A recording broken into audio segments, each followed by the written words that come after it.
आज जाहीर केलेली आहे।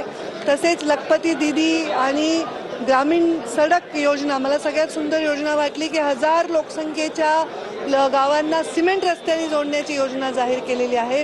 पांढरण रस्त्यांना यंत्रसामुग्री वापरून पांढरण रस्ते करून शेतकऱ्यांचा प्रश्न मिटवण्यासंदर्भामध्ये त्यांनी योजना जाहीर केली आहे। शेतकऱ्यांच्या मालाला न्याय मिळावा याच्या संदर्भामधल्या एक चेन उपलब्ध करून देण्याची त्यांनी आज जाहीर केलेला आहे। सर्व अत्यंत सर्वांकष असा बजेट मांडलेला आहे। त्या बजेटचं मी मनापासून स्वागत करते आणि हे बजेट महाराष्ट्राला 5 ट्रिलियन इकॉनॉमीकडे नेण्याकडे फार मोठं योगदान देणार आहे। लाडकी बहीण कायम ठेवलेली आहे। 2100 रुपये कधी करणार असा प्रश्न होता। या अर्थसंकल्पात तरतूद होईल असे अशा प्रकारचं मला नाही कुठे त्यांनी बोलल्याचं ऐकवत आहे।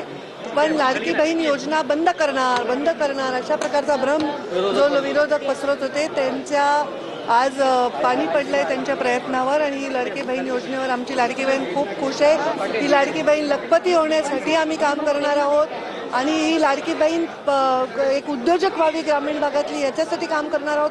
तर मला वाटतं खूप सगळं स्वागत आहे।